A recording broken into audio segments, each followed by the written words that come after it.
Já ouviu falar em arremesso de anões? A pergunta, assim, já causa um desconforto, né? Soa quase como uma piada de mau gosto, mas a prática é real. Acontecia ou acontece geralmente em bares. Pessoas de baixa estatura, com equipamento de proteção, são pagas para serem arremessadas contra uma parede acolchoada. Como um esporte. Hoje a gente vai mergulhar num debate acaloradíssimo sobre a moralidade e a legalidade disso. A nossa missão aqui é tentar entender os argumentos, sabe? Dos dois lados.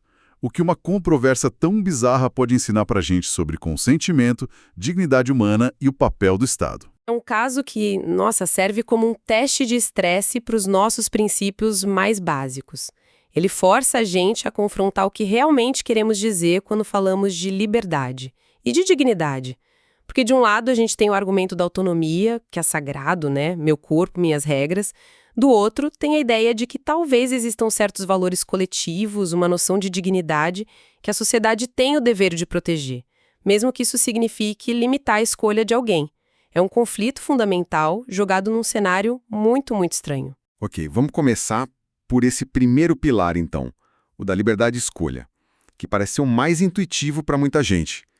As fontes que a gente analisou mostram que os defensores da prática, como uns participantes de um debate chamados Emily e Matthew, se apoiam totalmente nisso.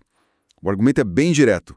Se são adultos, consentindo, sem ninguém forçar, onde está o problema? Exato.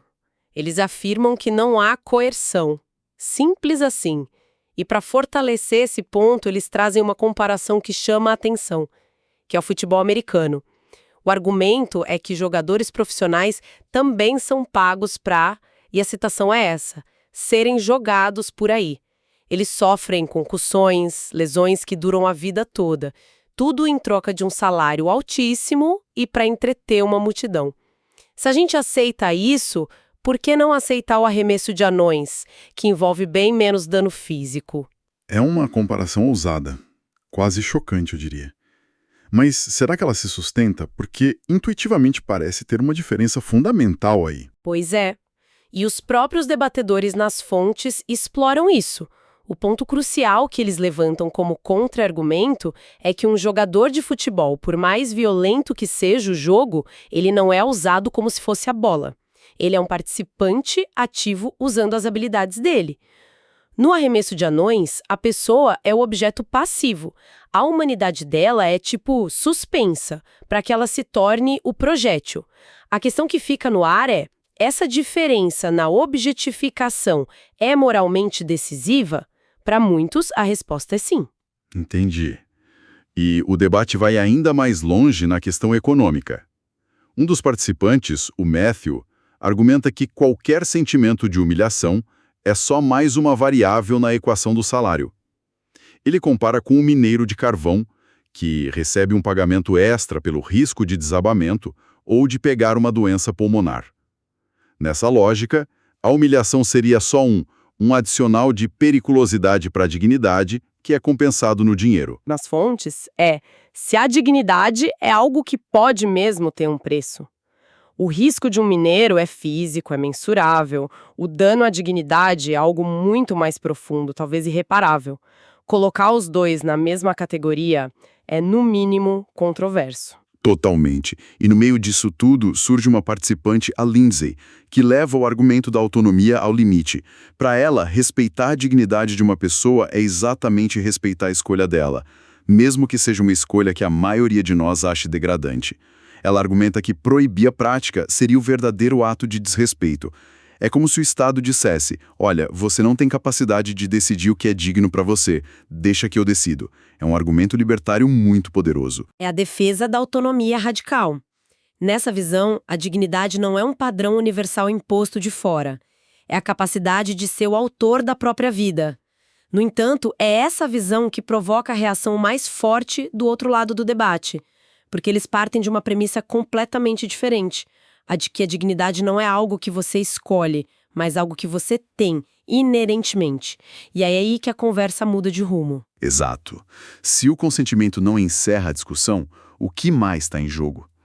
E aqui entram os argumentos sobre dignidade inerente e valores da sociedade. Participantes como Kevin e Ellie defendem que uma sociedade democrática se baseia na ideia de que todos os seres humanos, sem exceção, são dignos de respeito e não podem ser tratados como objetos. É um princípio não negociável para eles. E para eles, a prática do arremesso de anões é, como um deles descreve, antitética a esses valores. O problema não é a segurança, não é o contrato. É a própria mensagem que a atividade envia. A mensagem é que é aceitável transformar uma pessoa no objeto de diversão com base numa característica física, sabe, a baixa estatura. Não é sobre uma habilidade como ser um bom atleta, mas sobre ser usado por quem você é. Espera um pouco. Mas então o que eles estão dizendo é que o consentimento do indivíduo é irrelevante nesse caso? Isso parece ir contra muito do que a gente pensa sobre liberdade pessoal. Como eles justificam passar por cima da escolha de alguém assim? A justificativa deles é que o dano não é só para o indivíduo que consente. A fonte cita o economista Joe Stiglitz, que argumenta que práticas como essa minam a solidariedade em nossa sociedade.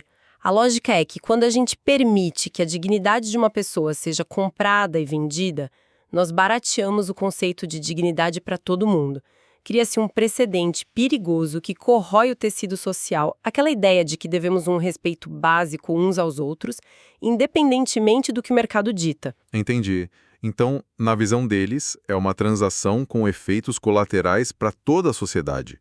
A liberdade de duas pessoas de fazer um acordo não pode se sobrepor ao interesse da comunidade de manter um padrão mínimo de respeito. Isso nos leva direto para a questão dos direitos inalienáveis. A discussão chega nesse ponto. Um participante, o Abdul, faz uma analogia muito forte. Uma pessoa pode consentir em vender sua liberdade para se tornar escrava? Na maioria das leis do mundo, a resposta é um sonoro não. A liberdade é um direito do qual não se pode abrir mão. A grande pergunta que o debate propõe é: a dignidade se encaixa nessa mesma categoria? É um direito que a gente não pode vender, mesmo que queira? E as fontes deixam claro que não tem um consenso sobre isso. Por um lado, a dignidade está justamente no direito de fazer essa escolha. Por outro, a dignidade é a razão pela qual essa escolha nunca deveria estar disponível. E essa tensão filosófica, inevitavelmente, cai no colo do governo. Exatamente, porque se a dignidade for considerada inalienável, como a liberdade, então o Estado teria não só o direito, mas o dever de intervir e proibir. Se não for, a intervenção do governo se torna um ato de paternalismo, muito mais difícil de justificar. É aí que o debate sobre o papel da lei realmente começa. E nesse ponto, as fontes mostram dois caminhos completamente opostos. De um lado, tem a visão representada por Gregory Mankiw.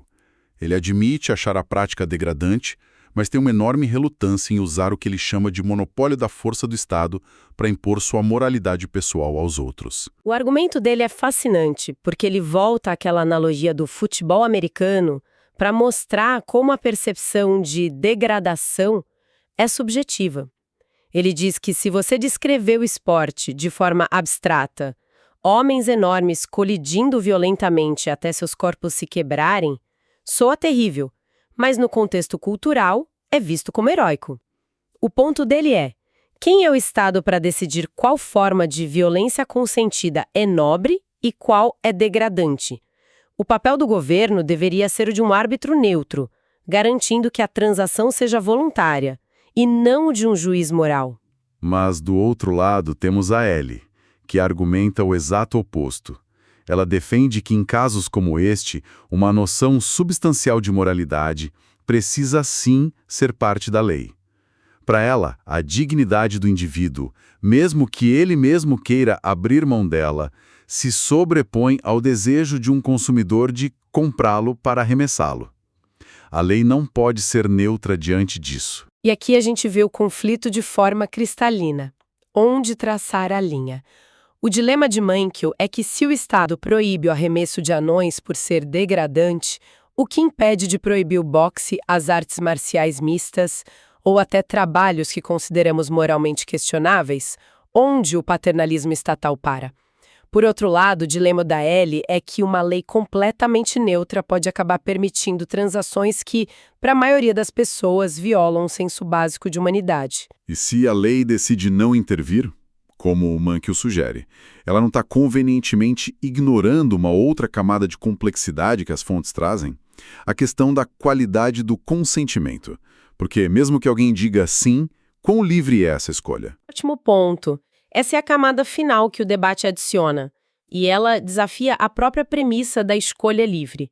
Participantes como Nicole e Abdul trazem essa preocupação prática para a mesa. A Nicole questiona: e se as taxas de desemprego para pessoas de baixa estatura forem altíssimas? Se a escolha real for entre ser arremessado num bar ou não ter como pagar as contas, isso pode ser chamado de consentimento genuíno? Essa é uma crítica poderosa. Desmonta a ideia de uma transação limpa entre duas partes iguais. A pressão econômica pode ser uma forma de coerção por si só. É a distinção crucial entre o consentimento formal, o ato de assinar um contrato ou dizer eu concordo, e a liberdade substantiva, que significa ter um leque de opções viáveis. As fontes nos fazem questionar se a liberdade de escolha significa alguma coisa se todas as opções, exceto uma, forem péssimas. Nesse cenário, o consentimento pode ser só uma formalidade que mascara a exploração. Então o Abdul faz uma pergunta que para mim é a mais cortante de todo o debate. Ele simplesmente pergunta: até que ponto alguém é realmente livre para ser jogado pela sala? Quem gosta disso? É uma frase que tira a discussão do campo abstrato da filosofia e a traz para uma realidade humana muito crua. Ela desafia a ideia de que alguém possa genuinamente querer isso, para além da necessidade financeira. Essa pergunta muda tudo, porque ela sugere que o sim é quase sempre um ato de desespero, não de desejo. E se esse for o caso, o argumento da autonomia individual fica muito enfraquecido. O debate nos força a olhar para as condições de fundo que levam uma pessoa a fazer uma escolha como essa, em vez de só focar no ato da escolha em si. Então, no final, a gente fica com esse cabo de guerra sem solução fácil. De um lado, o direito de um indivíduo ser o mestre do seu próprio destino, mesmo que esse destino nos pareça terrível. Do outro, a responsabilidade de uma sociedade de traçar uma linha e dizer: há certas coisas que, como comunidade, a gente simplesmente não faz, não importa quem consinta. E essa tensão nos obriga a definir o que realmente significa a dignidade. É um conceito que se expressa pela liberdade absoluta de escolha, não importa qual seja, ou é uma qualidade inerente, um valor fundamental que a sociedade tem o dever de proteger, às vezes até do próprio indivíduo. As fontes não dão uma resposta, mas elas mapeiam o campo de batalha desse debate de forma brilhante. Mostram quão divididos podemos estar sobre uma questão tão profunda. Exato. E para fechar, queria deixar um pensamento que ficou comigo inspirado por um ponto sutil que surgiu no debate. A maior parte da nossa análise se concentrou na pessoa que consente em ser arremessada, né? A autonomia, a dignidade, a qualidade do consentimento. Mas e a outra ponta da transação? Uma das participantes, a Ellie, expressa sua preocupação não com a oferta desse serviço, mas com a demanda. A preferência do consumidor que cria esse mercado. Isso me leva a uma pergunta final. O que a existência dessa demanda nos diz sobre os valores de uma sociedade? E, talvez de forma mais provocadora, será que certas preferências, mesmo que possam ser satisfeitas através de transações voluntárias, simplesmente não merecem ser atendidas?